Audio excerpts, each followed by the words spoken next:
창세기 8장 1절부터 12절까지를 같이 읽겠습니다. 하나님이 노아와 그와 함께 방주에 있는 모든 들짐승과 육축을 구원념하사 바람으로 땅 위에 불게 하심에 물이 감하였고 깊음의 샘과 하늘의 창이 막히고 하늘에서 비가 그치매 물이 땅에서 물러가고 점점 물러가서 150일 후에 감하고 7월 곧 그달 17일에 방주가 아라랏산에 머물렀으며 물이 점점 감하여 10월 곧 그달 1일에 산들의 봉우리가 보였더라. 40일을 지나서 노아가 방주에 지은 창을 열고 까마귀를 내어놓음에 까마귀가 물이 땅에서 마르기까지 날아 왕래하였더라. 그가 또 비둘기를 내어놓아 지면에 물이 한 여부를 알고자 하며 온 지면에 물이 있으므로 비둘기가 접촉할 곳을 찾지 못하고 방주로 돌아와 그에게로 오는지라. 그가 손을 내밀어 방주 속 자기에게로 받아들이고 또 7일을 기다려 다시 비둘기를 방주에서 내어놓음에 저녁 때에 비둘기가 그에게로 돌아왔는데 그 입에 감람 새잎사귀가 있는지라. 이에 노아가 땅에 물이 감한 줄 알았으므로 또 7일을 기다려 비둘기를 내어놓음에 다시는 그에게로 돌아오지 아니하였더라. 아멘. 우리는 창세기 8장에 왔습니다. 질문을 합니다. 창세기 1장에는 뭐가 있습니까? 하나님께서 6일 동안 천지를 창조하신 내역이 기록되어 있습니다. 질문합니다. 창세기 2장에는 뭐가 있습니까? 지금까지 우리가 상세히 보아온 과정입니다. 창세기 2장에는 하나님께서 천지 창조 후에 사람을 창조하시는 부분을 확대하여서 자세히 보여주시고 특별히 사람을 에덴 동산에 두신 것에 관하여 말씀하셨습니다. 창세기 3장에는 무엇이 있습니까? 사람의 첫 번째 타락이 있습니다. 아담과 하와가 하나님께서 금하신 선악을 알게 하는 지식나무 열매를 따먹음으로써 첫 번째 범죄함으로 사단이 사람에게 들어오게 되었습니다. 그 이후 사람들은 영이 죽고 그 다음에 혼이 오염되고 그 다음에 몸이 육체가 되어서 그 이후 예수님께서 다시 오시는 앞으로 재림하시는 그때까지 사람은 육체 안에 죄의 씨, 죄의 성분, 죄의 인격을 갖고 살아가는 죄인의 모양이 되었습니다. 창세기 4장에는 무엇이 있습니까? 두 번째 타락이 나옵니다. 가인이 의로운 동생 아벨을 말하자면 이유 없이 죽이는 그런 내용이 나옵니다. 그래서 오늘날도 우리가 가인의 후예와 아벨의 후예가 있음을 알고 또 가인의 후예를 우리는 다른 말로 지식노선의 사람들, 아벨의 후예를 생명노선의 사람들이라 해서 우리는 그동안에 공부하면서 지식노선에 있는 사람들의 모습을 전 성경을 통하여 장구하게 봤습니다. 그 다음에 생명노선에 있는 사람들이 어떠한 사람들인가 그것도 보았습니다. 그 다음에 창세기 5장에는 무엇이 있습니까? 족보가 나옵니다. 그래서 아담부터 시작하여 10대가 노아고 노아부터 시작하여 또 10대 더 내려가면 20대가 누구라 했어요? 아브라함입니다. 아브라함부터 또 시작해가지고 또 쭉 내려가지고 결국 우리 예수님까지 우리는 전 족보를 다 봤습니다. 예수님이 아담부터 시작하여 60대 만에 예수 그리스도께서 나시는 것을 우리는 그동안에 봤습니다. 그 다음에 이제 창세기 6장에 들어오면 뭐가 있습니까? 사람의 몇 번째 타락? 네? 세 번째 타락. 첫 번째는 3장, 두 번째는 4장, 세 번째 타락은 6장, 그 다음에 네 번째 타락은 11장에 가면 바벨탑이 있어요. 그래서 6, 7, 8, 9 요 넉 장에 노아가 다 나옵니다. 6장에 뭐가 있습니까? 사람의 타락상이 나오고 그 다음에 하나님께서 이 땅을 물로 심판하신다는 경고와 아울러 노아에게 뭐를 명하셨어요? 방주를 건축하라. 오늘날로 말하면 그것은 우리가 하나님께 노아와 같이 은혜를 받을 때 우리는 그때서 뭐라 할 수 있습니까? 이 시대의 상황을 볼 수가 있습니다. 이 은혜 받지 못한 사람, 눈이 열리지 못한 사람은 그냥 이 시대가 어떤 시대인지 몰라, 안 보여요. 하나님의 눈으로 평가가 되지 않아요. 하나님의 안목이 없어요. 그냥 사람들이 좋다면 좋은 줄 알고 잘 살면 잘 사는 줄 알고 그래요. 그러나 하나님의 눈하고 사람의 눈하고는 안목이 다릅니다. 우리는 하나님의 눈으로 이 시대를 볼 수 있어야 됩니다. 노아는 그때 벌써 5,000년 전에 하나님의 눈으로 그 시대를 보았습니다. 그 시대가 얼마나 타락했는가 노아는 보았습니다. 그 다음에 노아는 얼마나 은혜를 입었는가, 하나님께서 그 땅을 심판하시리라는 경고를 들었습니다. 할렐루야. 오늘 우리도 마찬가지입니다. 이 시대의 상황을 우리는 알 뿐만 아니라 이 땅은 심판 아래에 있다는 것을 우리는 알고 있습니다. 그것은 성경 전체에서 주님께서 말씀하셨습니다. 예수 그리스도께서 곧 재림하실 것이며 주님이 오시기 전에 적그리스도가 먼저 출현함으로써 세상은 마지막 하늘을 맞이하고 그 마지막 하늘의 7년 중에 전 3년 반에는 성도들이 환난을 당하고 후 3년 반에는 성도는 올라가서 나머지 땅에 남은 사람들이 대환난을 겪는다. 그 후에 예수 그리스도께서 재림하심으로써 이 땅은 완전히 인간 정부는 심판을 받고 주님의 나라가 이 땅에 건설되는데 그것이 천년왕국이다. 할렐루야. 우리는 이 시대에 대해서 상황을 알고 이 시대가 주님의 재림과 동시에 심판 아래에 있음을 우리는 보았습니다. 노아는 또 어떤 경고를 받았습니까? 너는 이 심판을 피하기 위하여서 방주를 건축하라. 방주는 곧 예수 그리스도입니다. 방주를 건축하는 것은 곧 오늘날 우리로 말하면 교회 생활을 하는 것입니다. 예수 안에 들어간 사람은 무조건 삽니다. 방주 안에 들어간 사람은 무조건 살았습니다. 그래서 그 5,000년 전하고 지금하고 상황이 똑같다는 것을 예수님께서 사복음서에서 말씀하셨어요. 노아의 때에 된 것과 같이, 할렐루야, 같이, 똑같이, 언제도 그렇게 된다. 인자의 때에도 그러하리니. 노아 때와 인자 때가 똑같다, 이꼬로다 그랬어요. 그래서 그때 사람들이 먹고 마시고 시집가고 장가들고 사고 팔고 집 지고 신고 하는 것 같이 오늘날 사람들도 똑같다. 다를 게 뭐냐? 조금 더 먹은 거, 조금 집 더 크게 지은 거, 그것만 다르지. 사람들의 사고방식이나 하나님께서 보시기에 타락상은 똑같다. 내가 보기에는 오히려 점점 더 심하다, 죄가.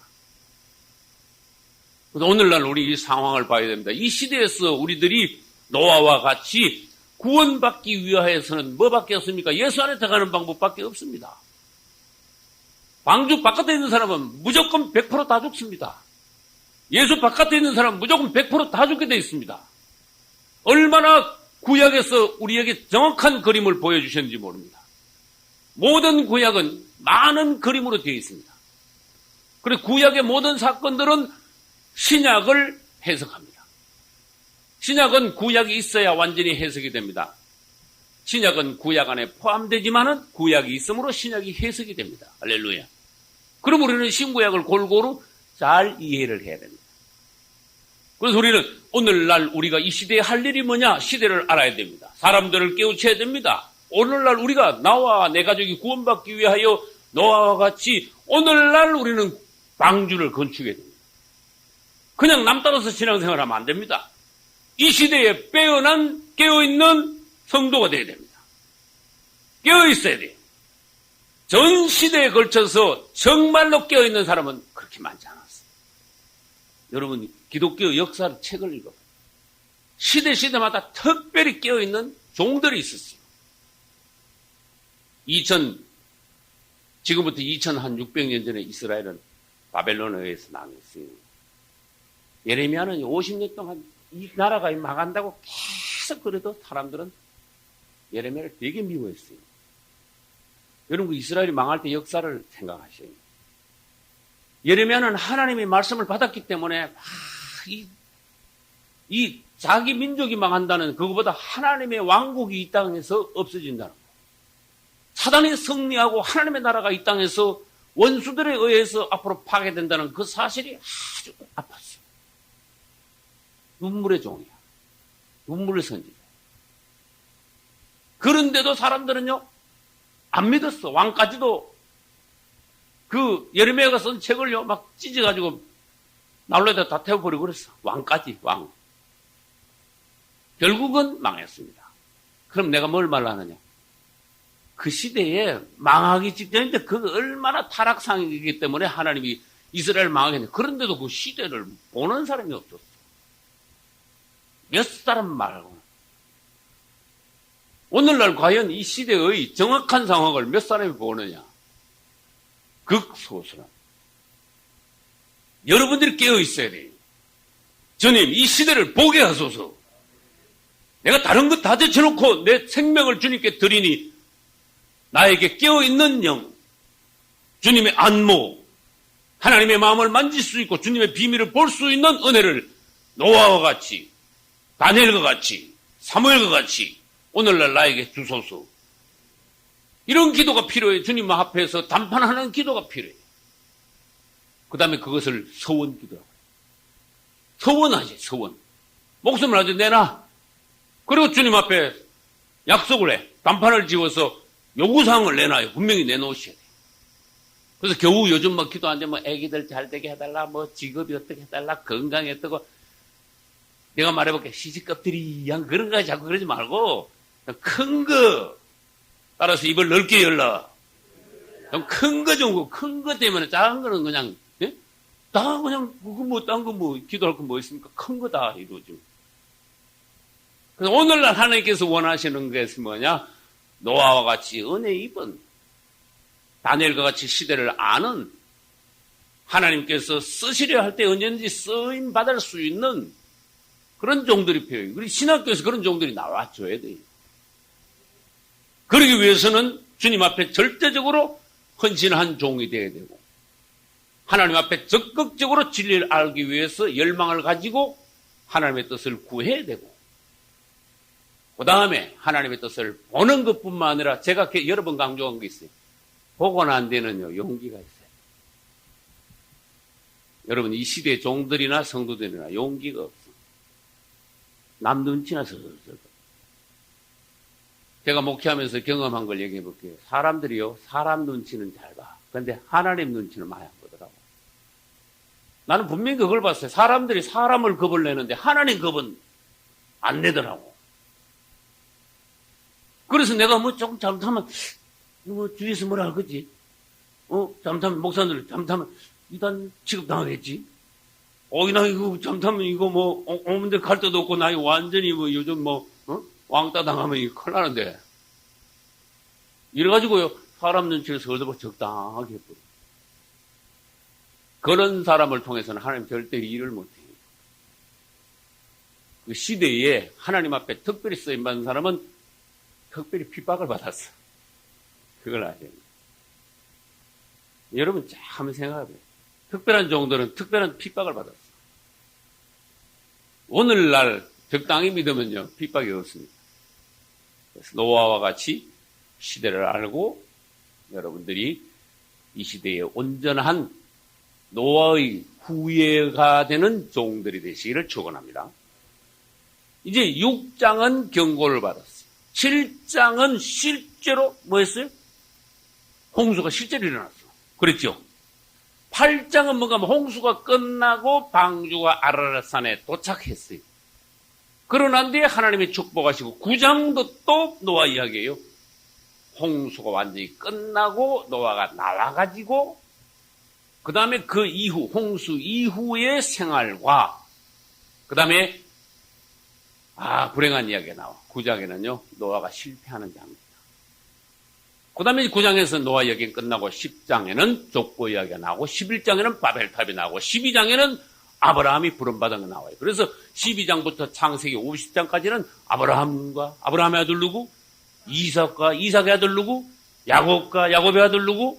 특히 요셉, 야곱의 12아들 중에 특히 요셉에 관하여서 12장부터 50장까지는요 이 아브라함, 이삭, 야곱, 요셉 네 사람의 전기라고 할 수 있는데 창세기에서 누구 얘기가 제일 깁니까? 그러면 대부분 말할 수 있어야 돼요. 예? 야곱이. 창세기에서 누구 얘기가 제일 깁니까? 야곱이 얘기가 제일 길어. 말하자면 야곱이 창세기 그 사람이 얼마나 많이 나옵니까? 인물을 다 적으면 뭐 너무너무 사람 수가 많이 나와. 창세기에서 등장인물 말하면. 그런데 야곱이 반 넘어. 야곱이 그만큼 중요한 인물이다. 그래서 성경을 읽으면서 어떤 사람은 한 페이지도 안 나오는데 어떤 사람은 어떻게 창세기 50장 중에 반도 넘냐? 이야, 이건 하나님이 어떻게 이렇게 안배를 하셨나? 얼마나 중요한 이야기가 그 많길래 야곱은 그렇게 야곱의 전기는 기냐? 그래서 우리는 창세기 연구하기 전에 야곱에 대해서 창세기를 끝내기 전에 야곱에 대해서 완벽하게 우리는 은혜를 받아요. 야곱의 어떤 노정을 따라서 가면서 여러분도 야곱이 다룬받고 야곱이 변화된 것과 같이 여러분도 실제적으로 그렇게 돼줘야 돼. 할렐루야. 이제 노아는 방주를 건축하여 가족과 함께 구원받고 홍수를 통과하여 어디에 도착했습니까? 아라랏 산에 도착했습니다. 거기 8장 4절에 나옵니다. 아라랏 산에 도착했습니다. 그럼 아라랏 산에 도착했다고는 그림을 칠판에다 그림을 한 그려볼까요? 물이 막 홍수가 넘치는데 방주가 여기 하나 있어요? 이건 돛도 없고 닷도 없습니다. 아무것도 없어요. 키도 없고 아무것도 없어요. 네? 그냥 나무통이야 말하자면. 그게 하나님이 그냥 운전하셨어. 그러다가 어느 날 물이 드러나자 이게 아라랏 산에서 턱 걸쳤어.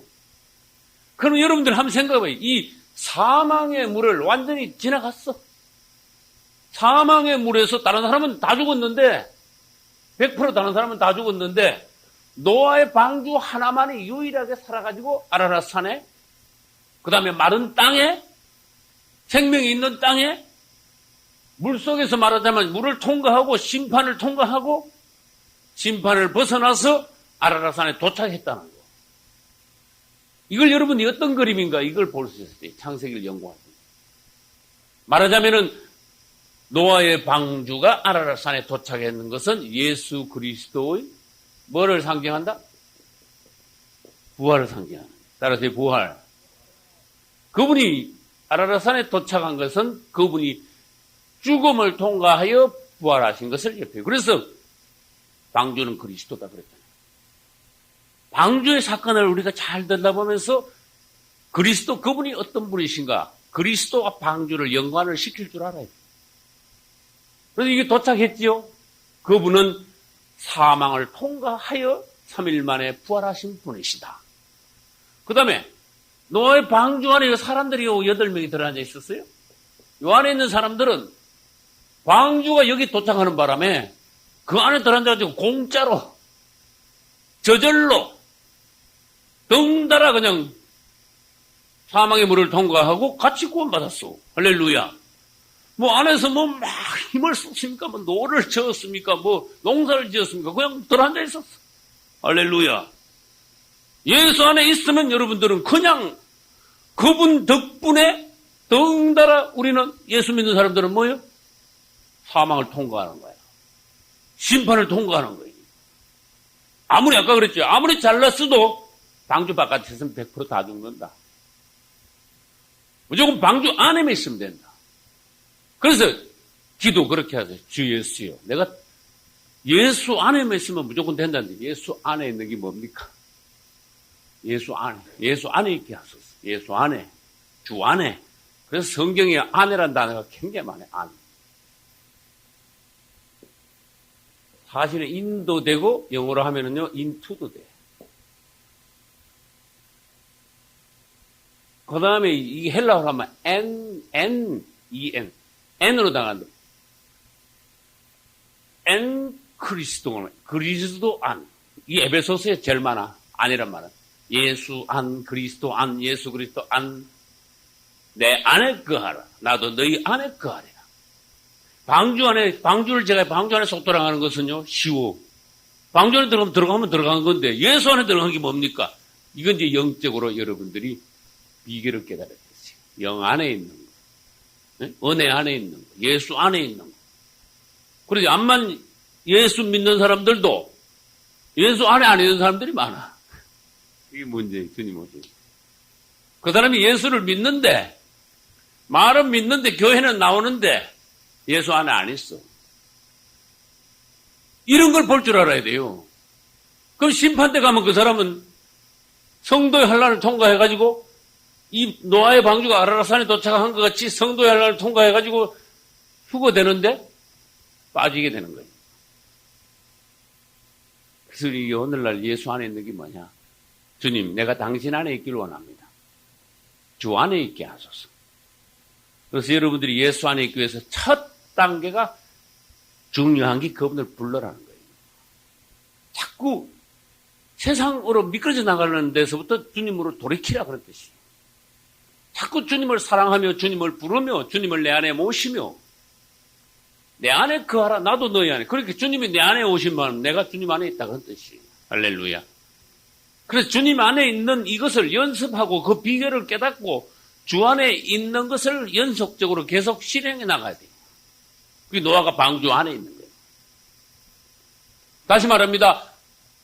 이 방주가 아라랏산에 도착한 것은 예수님이 사망을 통과하여 부활하신 것이다. 할렐루야. 그래서 우리는 그리스도께서 사망을 이기신 분이라는 것을 알아요. 그 다음에 다른 말로 해봅시다. 방주는 교회를 또 예표해요. 예수님을 예표하는 동시에 방주는 뭘 예표한다? 교회를 예표하게 돼요. 그럼 뭐죠? 왜 또 교회인가? 방주 안에 있는 요 노아의 8식. 여기다 한번 써보겠습니다. 방주 이꼬르 예수 그리스도. 그 다음에 노아의 몇 가족? 8가족 이꼬르 오늘날 교회 성도예요. 방주 안에 노아의 식구가 있다. 다른 말로 해볼까요? 예수 안에 성도가 있다. 할렐루야. 똑같죠? 그래서 여러분들이 방주 안에 노아 식구들이 있는 거 이렇게 보고 예수 안에 있는 그리스도인들의 그림을, 모양을 여러분들이 볼 줄 알아야 돼요. 그래서 아까 말씀드렸죠? 방주가 심판을 통과함으로 8 식구들은 공짜로 그냥 사망의 심판을 그냥 통과했다. 예수님이 십자가와 부활을 통과하시는 중에 예수 안에 있는 사람들은 그분과 같이 죽고 그분과 같이 부활한다. 이게 참고로 말씀드리겠습니다. 로마서 6장 1절부터 쫙 읽으면 이 부분에 대해서 말씀하고 계시는 거예요.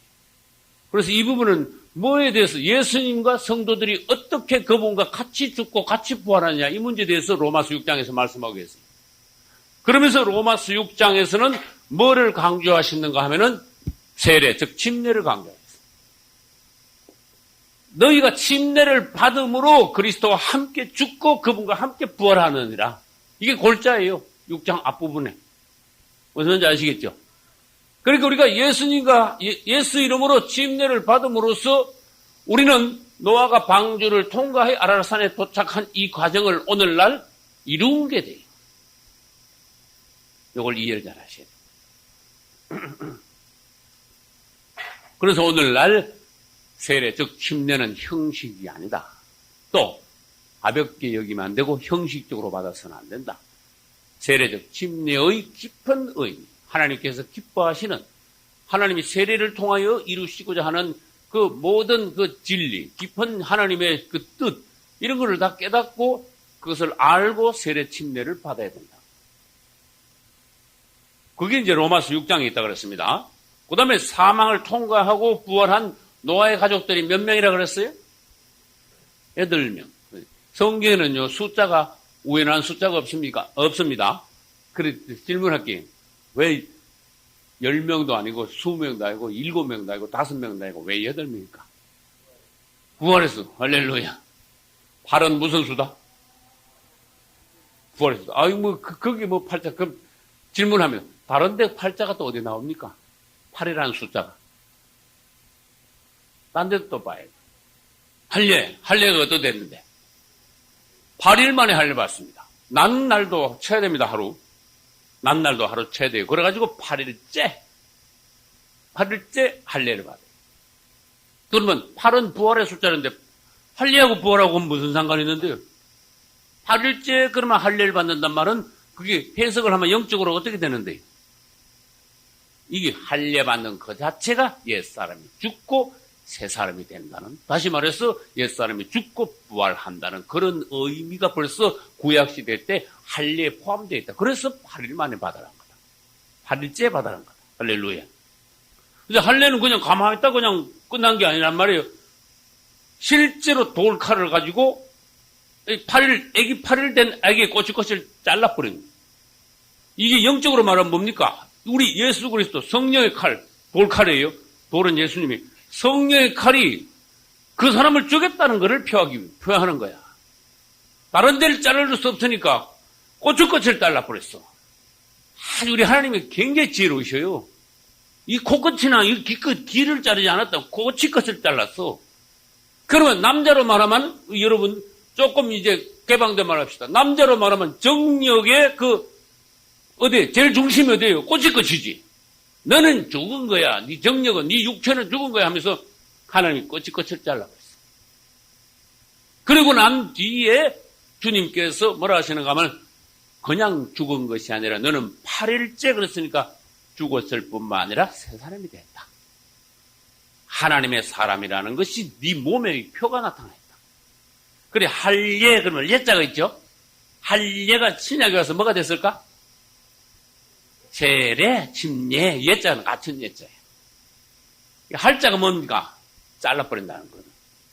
침례는 뭐니까 물에 잠근다는 거. 그 다음에 세례 뭐 씻는다는 뜻이고.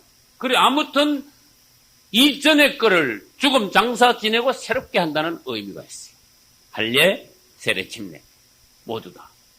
그래서 할례는 제 8일 만에 받는다. 노아의 가족은 몇 가족이다?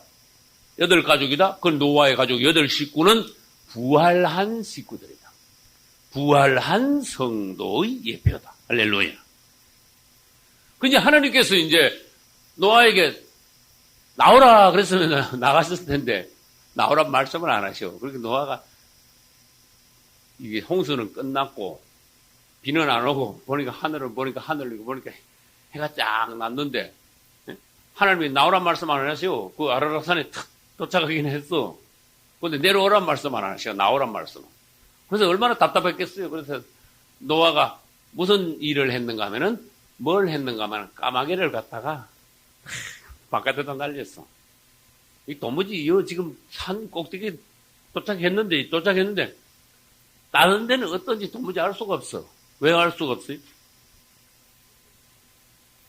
문이 창이 저 꼭대기 있거든. 그러니까 앞만 그래 꼭대기 올랐다 그럽시다. 앞만 봤어도 이렇게 보이는 데가 얼마 안 되잖아. 그러니까 지금 이 땅이 얼마나 넓은데 그 딴 데 어디 물이 다 빠졌는지 어떤지 답답해 죽겠어. 그래가지고 할 수 없이 뭘 날렸는가 하면 까마귀를 날린 거예요. 까마귀가 어떻게 됐죠? 까마귀를 날렸는데 결과는 어떻게 됐어요? 안 돌아왔어. 그래서 여기서 새가 2가지가 나와요. 까마귀와 뭐가 나와요? 여기 적겠습니다. 까마귀와 뭐요? 비둘기. 요거 이제 두세 종류가 오늘날 성도의 2가지 모습이다. 이렇게 봐요. 노아는요, 1년 동안 까마귀와 비둘기를 먹여 살렸어. 노아의 방주 아니었으면 이 까마귀 비둘기는 다 죽었어야 돼. 그래서 1년 지나가지고 1년 동안 잘 키워가지고 까마귀 보고, 한번 나가봐라. 하고 뛰었거든? 까마귀가 나오더니 들어오질 않네. 요거는 오늘날로 말하면 배은망덕한 성도를 말해. 나가가지고, 난 모르겠다. 막 가버렸어. 근데 비둘기는 갔다가 왔어요, 안 왔어요? 왔지요. 주님께로, 주님 은혜로, 주님 품으로, 그리스도 안으로 돌아오는 성도들을 말해요. 그 다음 2번째, 색깔도 문제야. 까마귀는 새카맣고, 그렇죠? 비둘기는 평화의 색깔이에요. 그 다음에 또 중요한 게 뭔가? 먹는 게 중요한 거예요. 까마귀는 뭘 먹어요? 말하자면 까마귀는 시체를 떠는 거예요. 비둘기는 절대로 죽은 시체 안 먹어요. 비둘기는 꼭 곡식을 먹어요. 그럼 다른 말로 해봅시다. 시체를 먹는단 말은 사망을 먹는다는 뜻이고, 맞죠? 곡식을 먹는단 말은 뭘 먹는다는 뜻이? 생명을 먹는다는 뜻이에요. 정반대예요. 그럼 이걸 조금 더 풀어봅시다. 까마귀 같은 교인, 비둘기 같은 성도, 이렇게 돼. 까마귀 같다 해놓고 뒤에 성도란 말을 붙이긴 나는 거북해. 난 단어의 뜻을 알기 때문에. 까마귀 같으면 성도가 아니야. 성도는요, 한자로 써볼게. 거룩한 성자거든? 성자가 거룩한, 홀리, 거룩하다. 성도, 거룩한 무리들, 거룩한 교인들, 그런 뜻이거든. 그 까마귀 같은 사람들은 거기다가 성자 붙이기니까 거북해. 맞죠? 까마귀 같은 사람들한테 그 성자가 어떻게 붙어? 그러니까 까마귀 같은 그냥 교회 다니는 교인 이렇게 편해. 제가 라디오 설교하는데도 교인이라는 단어를 쓴 데가 있고 성도라는 단어가 쓴 데가 있어요. 믿는 이들이라는 말을 쓴 데가 있고 그리스도인이라는 말을 쓴 데가 있어요. 나는 내 멋대로 기분대로 말을 쓴 거 아니야. 교인이라는 말밖에 쓸 수 없는 데가 있어. 설교를 하다 보면. 그게 까마귀 같은 교인이 되는 거야. 그게 뭔데? 교회만 왔다리 갔다리 하는 사람. 자, 이제 노아는 여기 있어요. 예수님을 예표해요. 까마귀는 성도를 예표해요. 이제 내보냈어, 이제. 내보냈는데 상황을 얘기합시다. 까마귀가 막 여기저기 막 날라다니고, 희한하죠? 뭘까? 시체가 막 널브러졌어. 그러니까 까마귀가 뭐라 하는지 아세요? 이야, 이거 완전 잔치네. 이야, 이거 1년 만에 이거 완전 잔치 벌어졌네. 그동안에 못 먹어봤는데, 잘 됐다. 그래서 여기 앉아가지고 뜯어먹고, 저기 앉아서 뜯어먹고. 절대로 안 돌아가. 돌아갈 일이 없습니다. 아이고, 참, 배 터지게 생겼어, 지금. 온 천지 전부 시체야. 근데 왜 어딜 돌아가? 돌아갈 일이 없지. 안 돌아갔어. 다 잊어버렸어요. 자기 1년 동안 먹이준 거, 노아가 기다리고 있는, 노아는요, 눈 빠져라 까마귀 기다리다가, 아이고, 이놈이 안 오는구나. 그래서 이걸 가지고 배반한 거야. 주인을 배반한 거야. 그러면 이제 배반한 거는 제쳐놓고 까마귀의 그 모양을 한번 봅시다. 그 시체를 보고 좋아하면서 그걸 뜯어먹고, 네? 그 맛을 막 즐기면서 막 뜯어먹으면서 그 막 완전 누르붙은 거야. 달라붙은 거야. 그걸 떠날 줄 모르는 거야. 그럼 오늘날로 말하면 이건 뭘 말하는가 하면은 오늘날 그리스도인들 중에서도 세상에 나가가지고 하나님께서 보시기에 완전히 더러운데 완전히 사망의 장소가 그 좋다고 눌러붙어가지고 주님께 안 돌아오는 세상이 좋다고 하나님께서 보시기에 사망의 장소인데 그 좋다고 달라붙어 있는 사람. 그런 교인들이 얼마든지 있다. 세상 거를 더 좋아하는 교인들이 얼마든지 있다. 그럴 뜻입니다. 그래서 이제 다음에 또 말하겠습니다. 이번에 비유를 하는 것이 하나 들어볼게요.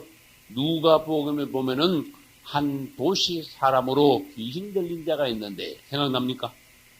그런 세 가지가 특징이 있어요. 귀신 들린 사람의 도시 사람으로서 귀신 들린 사람의 세 가지 특징. 첫째 뭐예요? 옷을 입지 않고. 둘째 뭐예요? 네? 그게 소리 지른단 말이에요. 집에 있지 않고, 그 다음에 옷을 막 벗어 제끼고, 맞죠? 그 다음에 바깥에 나가서 무덤 사이에 그하더라. 세 가지 이야기를 했어요. 그, 옷을 벗어 제끼는 거, 이제 좀 이따 나중에 나옵니다. 요 귀신 들린 사람 특징이요. 그 다음에 집에 안 붙어 있는 거, 귀신 들린 사람 특징이야. 예수 안에, 내가 아까 그랬죠. 예수 안에 안 있어. 계속 바깥에 떠는 생각도 그렇고, 행동도 그렇고, 신앙생활 전체가 그리스도 안에 있지 않고, 몸도 교회 가는 걸 더 좋아하는 것보다 써던지는 걸 좋아하는 거야. 귀신 들려. 그래서 우리는 까마귀가 시체 있는 데 가서 좋다면서 안 들어오는 건 오늘날로 뭐를 말하냐? 그리스도 바깥에 세상에 나가지고 사망의 장소를 막 귀신 들린 사람 같이 또 따라다니는 요즘 교인들이 있다는 것을 성경에서 보여준 거예요. 성경이 우연한 말씀을 전혀 기록해 놓지 않았습니다. 성경은 한자도 가치 없는 말씀이 없습니다. 아주 유의해서 봐야 됩니다. 그런데 비둘기는 바깥에 날아갔는데 도무지 앉을 데가 없어. 시체 보고 막 기절했어. 비둘기가 시체 위에 앉을 리가 없습니다. 예를 들어서 목사님 나가서 친구를 만났어. 친구를 한 10년 만에 이거 참 자네 오랜만이네요. 뭐 어떻게 지내는가 그래. 그래. 식사 한번 하세요. 그래. 식사하세요. 웬걸 식사하세요 그러면서 이상한 데로 데리고 들어가려고 그래. 그럼 깜짝 놀라야 되겠죠. 어? 이상한 데 많잖아. 왜? 무슨 술도 팔고 같이 팔고 뭐 이상한 데 많잖아. 왜? 뭐 이상한 데로 데리고 들어가. 식당도 어떤 식당 들어가면은 깨끗한데 어떤 식당은 식당이 이렇게 들어가면요 더러운 느낌 있는 식당이 있어. 그 식당은 틀림없이 내가 생각하기에는 그 술 파는 술을 많이 파는 식당입니다. 그거 안 된다. 그 깜짝 놀라겠죠. 그 비둘기가 여러분 시체가 많이 들어가지고 좋다 하면서 가겠습니까? 아니면 깜짝 놀라겠습니까? 비둘기는 시체 위에 앉을 수가 없는 거야. 그러니까 시체 위에는 못 앉고 땅이 어디 있으면 앉으려고 계속 날아다니다가 도무지 땅을 찾을 수가 있어야지. 할 수 없이 어떻게? 도로 날아 들어온 거야. 할렐루야. 여러분이 나가가지고 도무지 이 땅에서 발을 디딜 데가 없어야 돼. 주님 앞으로만 돌아와서 여러분들이 안식을 얻고 기쁨을 얻고 평화를 얻는 여러분들이 돼야 돼. 세상에 나가 하루 종일 돌아다니도 몇 날 며칠 돌아다니는데 다 재밌다. 이러고 돌아다니면 그건 까마귀야. 까마귀. 그래서 따라하세요. 너무 돌아다니지 마. 그냥 시간 가는 줄 모르고 너무 돌아다니는 사람들은요, 보나마나 까마귀 쪽에 가까운 사람들. 그럼 난 뭘 아는가 하면 너무 돌아다니면 사람이 은혜가 떨어진다는 걸 깨달아야 돼. 돌아다니다가 은혜 받은 사람 난 이때까지 10,000명, 10,000명 중에 한 명도 못 봤어. 나가서 돌아다니다가는 은혜 못 받아요. 은혜는 주님 안에 와야 은혜를 받아.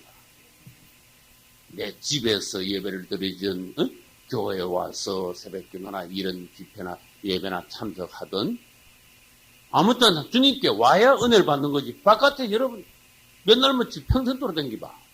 받은 은혜를 다 까먹기만 하지. 맞죠? 그러니까 여러분 까마귀 같은 교인도 있고 비둘기 같은 뭐도 있다? 성도도 있다. 까마귀는 시체를 뜯어먹고 비둘기는 곡식을 먹는다.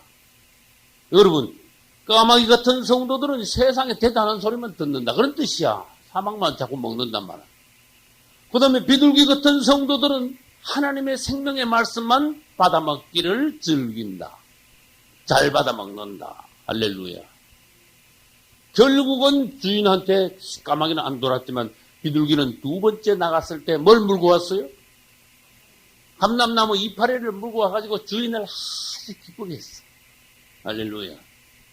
여러분이 주님 앞에 오면서 그리스도 주님을 기쁘게 해드리는, 시원하게 해드리는, 주님을 위로해드리는 그런 성도가 되어야 된다. 그래서 하나님 앞에 올 때는 여러분들이 항상 승리한 기쁨의 간정, 소식 이런 걸 가지고 주님 앞에 올 줄 알아요. 할렐루야. 그 다음에 이 나실인들이 세 가지 규정이 있는데 그 규정하고 까마귀하고 연관이 된 부분이 있어요. 질문합니다. 나실인이 뭡니까? 나실인. 구약에는 나실인이 있어요. 나실인. 나실인에 대해서 제가 설교를 몇 번 한 적이 있어요. 이 나실인은 자기 자신을 하나님께 드리는 사람이야.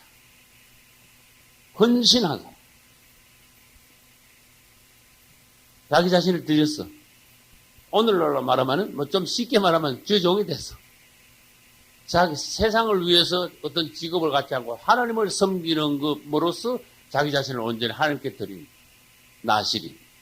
조금 더 설명을 하면은, 예를 들어서, 이스라엘 사람들이 나실인이 되면 평생을 나실인으로 자신을 드리는 사람이 있고, 아니면 1년이나 2년 기간을 정해가지고 그 기간만 자신을 헌신하는 사람이 있고 그래요. 나신이 딱 되면 세 가지 규정을 지켜야 돼. 맞죠? 첫째, 뭐예요? 첫째. 뭐라 그랬어요, 누가? 머리에 확 돌대죠. 머리 깎지 마라. 머리를 완전히 길라. 두 번째 뭐예요? 포도에서 난 것을 먹지 마라. 머리 깎지 마라. 세 번째 뭐예요? 시체를 가까이 하지 마라. 그 나시린은요, 친부모 형제가 죽었어도 시체 옆에 못 가. 그 영적으로 해석을 해요. 그래서 요 시체, 3번에 요 시체 가까이 하지 말라는 게 요거 뭐하고 까마귀하고 연결이 되는 거예요. 이 까마귀 같은 교인들은 사망이 뭔지 생명이 뭔지 모르고 타락한 육신의 정욕을 따라서 좋아하는데 그냥 돌아다니는 거예요. 그게 귀신 들린 사람으로 말하면은 옷을 입지 않고 집에 있지 않고 나가가지고 귀신 들린 사람은 어디서 거해요? 무덤 사이에 거하지요. 요거 이제 연결할 줄 알아야 돼요. 무덤 사이에 거하고 요 나시리는 뭘 만지지 마라 그랬어요? 시체를 만지지 말라고 연결이 다 되는 거예요. 까마귀 하고. 우리는 사망이, 무덤 사이는 뭔가 하면 사망의 장소예요. 무덤이 말하자면 묘지야. 공동묘지. 뭐 전부 다 사람 시체만 누워있는데야. 사망의 장소야. 여러분, 하나님 앞에서 세상에 제일 독한 게 사망이라는 거 아셔야 돼요. 제일 독한 게, 죄보다 더 독한 게 사망이라는 거 아셔야 돼요. 그래서 사람들이 사망의 장소로 막 돌아다녀. 그거는 뭡니까? 나시린의 규정을 대부분 깬 거예요. 그 사람은 절대로 나시린이 아니야. 하나님 앞에 자기 자신을 드린 사람이 아니야. 그래서 여러분들이 사망의 장소를 분별도 못하고 모르고 그 돌아다니면 애기 중에서도 너무 애기야. 어머니. 요즘도 교인이면서도 아무데나 막 돌아다니는 사람이 있어. 이 사망의 장소인지, 생명의 장소인지. 그래서 제가 표현하는 게 뭐예요? 사망의 장소, 오늘날에도 공동묘지와 같은 곳이 많은데, 그 돌아다니면 따라서요. 똥바가지다.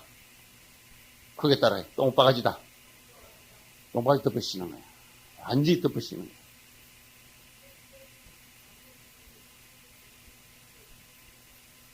거야. 그게 영적으로 내가 풀이하라 그랬잖아요. 그지?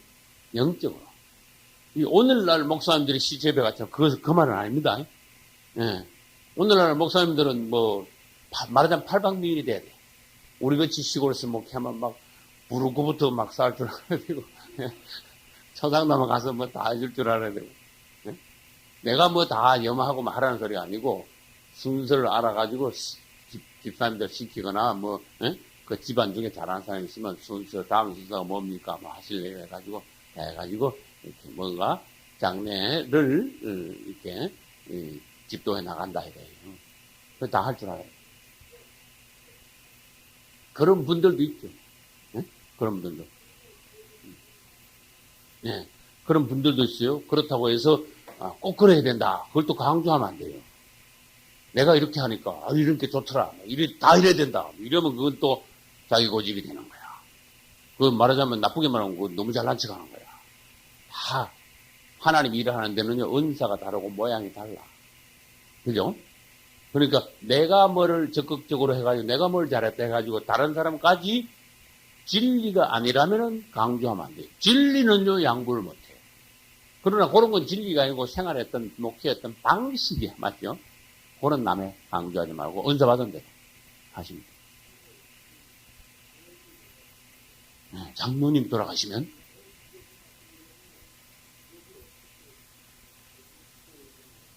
그거는 이제 정확히 내 말할게요. 천주교 방식이야. 천주교인들은요, 교우가 죽으면은 장례식 할 때 꼭 옆에다 갖다 놔. 예? 꼭 옆에 갖다 놓고, 유족들을 둘러서라 그래요. 그래서 신부가 이제 장례식 집전을 해. 그래서 성소랑 그 소금물 찍어가지고 여기다 막 뿌려가면서 막 연기 나는 거 막 훅 해가면서 막 주문을 막 외워가면서 그렇게 해. 그러니 여러분, 천주교에서 기독교에 한두 가지가 들어오는 게 아니고, 천주교에 있는 거 말하자면 좀 심하게 말할까? 천주교에 있는 거 99% 다 기독교 다 들어왔어. 오늘날. 근데 그 중에 하나님께서 원하지 않는 게 다야. 대부분이야. 천주교가 잘해도, 네? 내가 확실히 말할게 들어봐요. 천주교가 아무리 잘해도 거기서 들어오는 건 받나. 이게 하나님 뜻이에요. 예.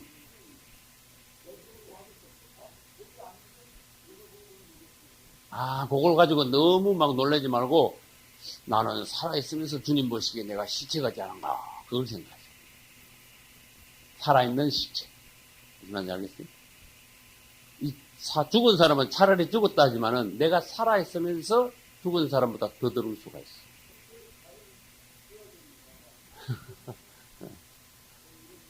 지혜롭게 잘하세요. 지혜롭게 잘하세요. 내가 절대로 안 됩니다. 막 큰일 납니다. 이러면, 너무 과격한 말씀이 없죠. 그죠? 내가 말할 수 있는 것만 그 천주교에서 들어온 겁니다.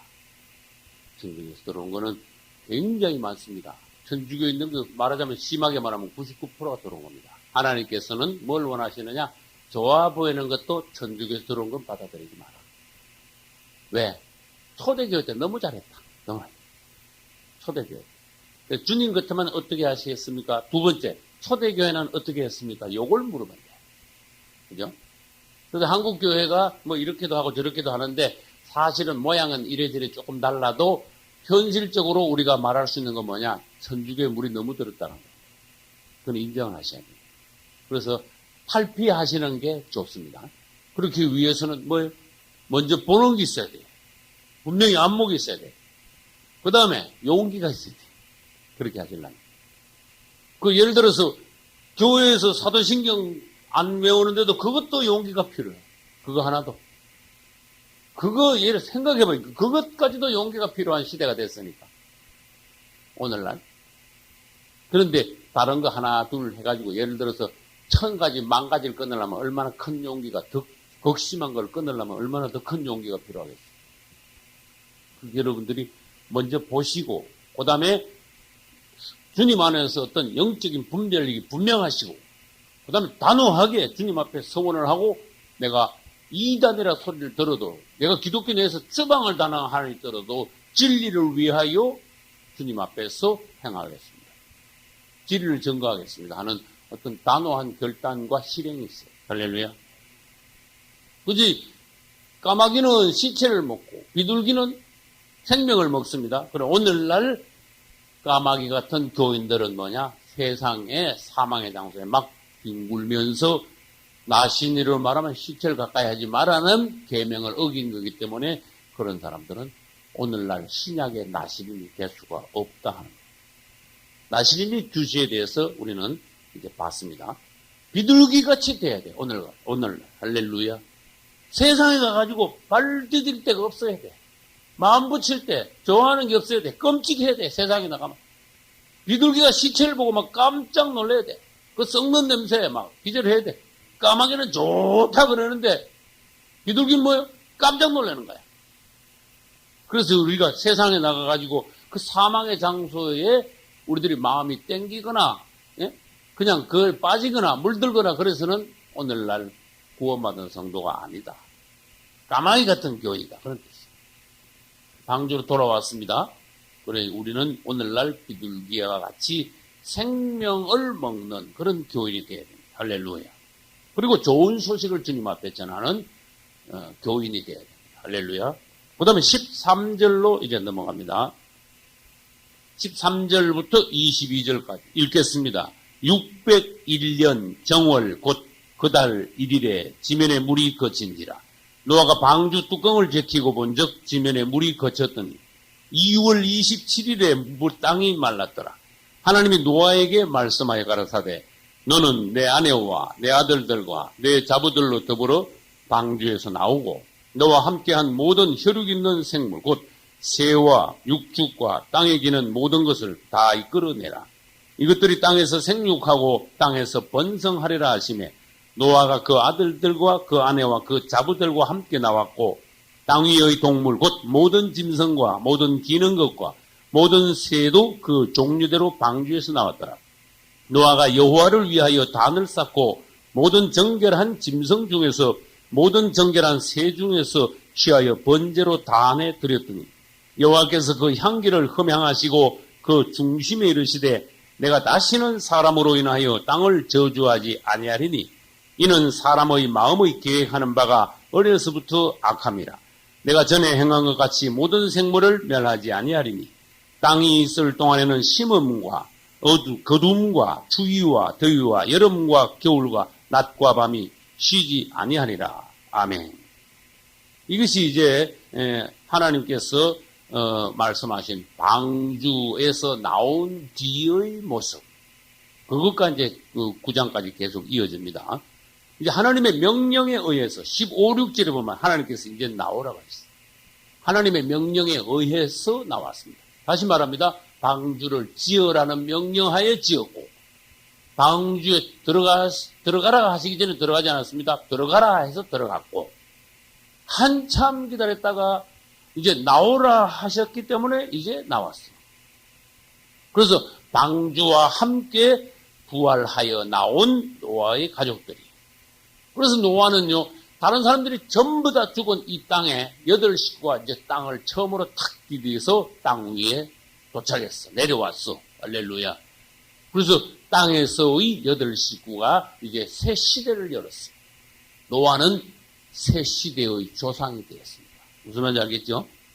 이제 아담 하와밖에 없었죠. 그 많은 사람들이 10대에 걸쳐서 낳던 사람들이 전부 다 죽고, 노아 시대의 8식구에 다른 사람 다 죽었어요. 하나님 보시기엔 새 시대가 되었습니다. 노아는 새 시대의 조상이 되었습니다.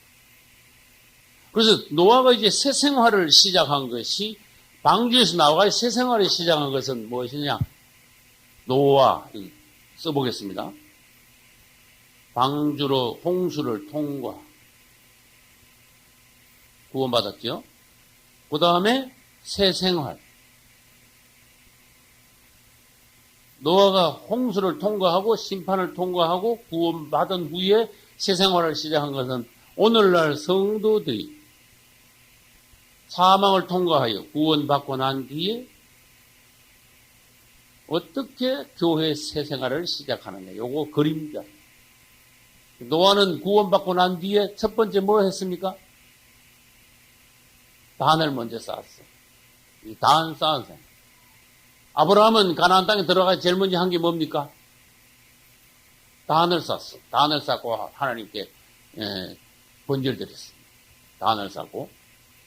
우리 노아의 새 생활은 구원받은 성도의 교회 생활을 말한다.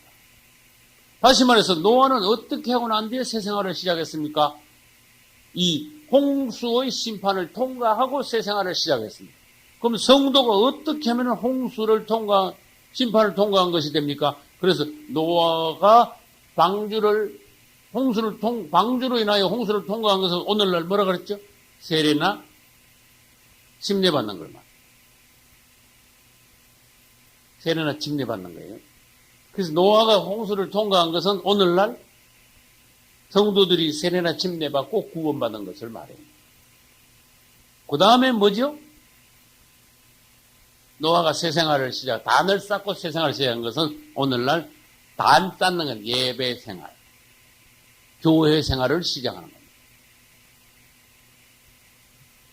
우리가 구원받고 난 뒤에 구원받은 데서 끝나면 안 되고 어떻게 교회 생활을 이어나가야 되느냐는 것을 성경에서 노아를 통해서 보여주셨어요. 그림으로. 저는 질문합니다. 이스라엘에 7절기가 있습니다. 제가 라디오 설교에서 이 7절기에 대해서 7개를 7주에 걸쳐 7번을 설교를 해가지고 테이프가 하나 나왔는데 7절기 첫 번째 뭐예요? 6월절. 두 번째 무교절. 세 번째 지금 박사들 만나가지고 다시 6월절. 그 다음에 무교절. 그 다음 초실절. 그 다음 오순절. 그 다음 나팔절. 그 다음 속죄일. 그 다음 장막절. 이게 7절기. 이것을 예수님의 사역과 연관을 시킬 줄 알아요. 우리가 그리스도인이라면 7절기하고 우리 예수님하고 어떻게 연관해? 이걸 성경을 연구를 해야 돼. 그래서 6월절은 뭔가 예수님 십자가에 죽으심이에요. 그 다음에 6월절 다음에 오는 무교절은 뭔가 하면은 누룩 없는 떡을 먹는 기간이니까 누룩 없는 떡, 죄 없는 삶 이렇게 되는 거예요. 우리가 유월절을 예수님의 십자가에 비유할 수 있습니다. 유월절날 예수님이 죽으셨으니까. 다시 말해서 우리가 예수님의 십자가로 구원받은 성도라면은 유월절은 구원과 연관돼요. 그 다음에 바로 무교절이 오는 거예요. 유월절하고 무교절은요, 바로 이어서 옵니다. 중간에 떨어져 있지 않아. 그렇게 1월 14일이 유월절이면 1월 15일부터 무교절이야. 맞죠? 완전히 이어져. 다시 말해서 구원받은 성도들은 바로 죄 없는, 흠 없는 성도의 생활을 시작해야 된다. 평생, 7일이니까 평생이에요. 7자는 완전수입니다. 평생을 말해요. 예수님께서 그렇게 죄 없는, 흠 없는 삶을 사셨다. 우리 성도들도 그분의 십자가에 의해서 구원받았다면은 죄 없는, 흠 없는 그리스도의 삶을 따라 살아야 된다. 그런 뜻이에요. 그 다음에 아브라함이 갈대우르에서 가나안 땅에 와가지고 교회 생활을 시작했어요. 예배 생활을 시작했어요. 장막을 치고 그 다음에 단을 쌓고 그에서 번제물을 드리면서 여호와 이름을 불렀어요. 오늘날 우리가 구원받았으면 그 다음에는 구원받았으면 흠 없는 삶을 현재 우리가 지키고 있는 게 뭐냐? 여러분이나 나나 현재 무교절을 계속 지켜야 돼. 이게 막 주님 오실 때까지 계속 가야 돼. 며칠? 7일이야 무교절은. 7일이란 말은 계속 주님 오실 때까지. 그래서 여기 무교절과 뭐가 연결되느냐? 왜 내가 이걸 설명했느냐? 노아가 새 생활을 시작한 것은 오늘날 우리 성도들이 무교절을 지키는 것과 연관이 된다. 그 창세기에서 여러분들이 이런 부분을 볼 수 있습니다. 그 다음에 우리는 이제 노아가 새 생활을 시작했는데 방주에서 나오자마자 단을 쌓고 번제물을 드린 것 같이 아브라함도 단을 쌓고 번제물을 드렸죠. 그러면 봐요. 이스라엘은 또 어떻게 됐어요? 아까 노아 이야기했고 성도 이야기했고 아브라함 이야기했고 이스라엘은 어디에서 나왔어요? 애굽에서 나왔죠. 애굽에서 나와가지고 구원받았어. 나옴으로. 그러면 이걸로 위에 걸로 말하면 이스라엘이 어떻게 돼야 돼요? 노아는 구원받고 예배 생활 시작했고 성도들도 구원받고 교회 생활을 시작하고 아브라함도 갈대우르에서 가나안 땅에 와가지고 단을 쌓고 주님 앞에서 예배 생활을 시작했죠. 이스라엘도 구원받고 광야에 와가지고 어떻게 해야 돼요? 그들도 성막을 건축하고 예배 생활을 시작해요. 그래서 이스라엘이 광야에서 애굽에서 나왔어. 그 다음에 예배 생활을 시작해야 되니까 성막을 건축하고 여기서 성막에서 예배 생활을 이스라엘이 시작합니다. 오늘날 여러분들은 현재의 삶이 뭐냐? 무교절을 지키는 삶이고 아브라함으로 말하면은 제단을 쌓고 번제를 드리는 예배 생활을 오늘 우리가 계속해야 된다는 거예요. 이걸 여러분 연관을 시켜서 잘 알아요. 청교도들이 유럽에서 핍박을 많이 받았어요. 지금부터 한 400년 전에 청교도들은요, 유럽에서 성경을 보고 성경대로 믿으려 하니까 막 핍박을 했어. 그래서 유럽 전체에서 성경대로 예수 잘 믿으려 하는 사람들은 다 핍박을 당하면서 많이도 죽었어. 그러니까 도망간 데가 아메리카로 도망간 거야. 그래서 말하자면 미국이 축복받은 나라야. 잘 믿는 사람들만 모여가지고 도망쳐서 모인 데가 그 당시에는 400년 전에는 아메리카야. 그래서 그들이 아메리카로 도망가가지고 먼저 한 일이 뭡니까? 그들도 예배 생활을 먼저 시작했어요. 이 신대륙에 도착해가지고요. 교회를 먼저 지었어요. 예배를 먼저 드렸어요. 농사 첫 해 지어가지고 추수감사를 먼저 드렸어요. 거기서 무기가 뭐예요? 땡스기빙데이. 그게 추수감사절이에요. 오늘날 그 기독교 내에 그 추수감사절, 이 시조가 된 거예요. 그리고 우리가 구원받으면은 먼저 하나님 앞에 감사 생활을 시작해야 된다는 거예요. 그걸 보여주신 거예요. 그건 다른 말로 하면은 하나님 우선이다. 할렐루야. 번제단은 예수님을 상징하고 번제단 위에 드리는 번제물은 다시 말합니다. 번제단은 십자가를 상징하고 단 이꼴 십자가. 그 다음에 번제물은 예수 그리스도를 상징합니다. 이걸 여러분들이 깨달으셔야 돼요. 번제단은 십자가다. 그 다음에 번제단 위에 올려지는 번제물은 제물이죠. 제물이라고 쓰죠. 제물은 예수 그리스도다. 그래서 이제 번제물을 드릴 때 사람들은 뭘 가져오는가 하면 어린 양을 가져와요. 어린 양을. 그러면 그 양을 사가지고 오겠습니까? 내가 기른 양을 가져오겠습니까? 기른 양을 가져오죠. 내가 기른 양을 왜 가져오라는데 사가지고 안 오고 왜 기른 양을 가져오라는데 이런 것도 여러분들이 연구하셔야 돼요. 내가 기른 양이야. 그죠? 내가 기른 양을 가져오는데 사실은 양 안에는 뭐가 포함됐는가 하면은 양은 예수님하고 또 연관이 돼 있어. 할렐루야. 예수님이 속죄의 어린 양이에요. 예수님은 목자도 되지만 어린 양도 돼. 그리고 양을 가져가지고 양을 죽여서 번제단에 바치는 것은 우리가 예수 그리스도를 하나님 앞에 제물로 드림으로써 우리가 죄 사함 받는 그런 것을 구약시대 때 벌써 예표를 했어요. 또 다른 말로 해봅시다. 여러분들이 하나님 앞에 올 때 출애굽기 뭐라 했는가 하면 따라서 빈손으로 오지 마라. 그 전에 제가 이걸 가지고 뭐라 그랬죠? 내가 제일 처음에 들으니까 이게 어떻게 들린다 그랬어요? 나는 제일 처음에 읽으니까 여러분도 성경 이 부분을 제일 처음에 읽은 날이 있을 거 아니야. 나는 제일 처음에 읽는 날 20몇 년 전에 이걸 제일 처음에 읽었을 때 교회 갈 때는 꼭 돈을 가져가야 되는구나.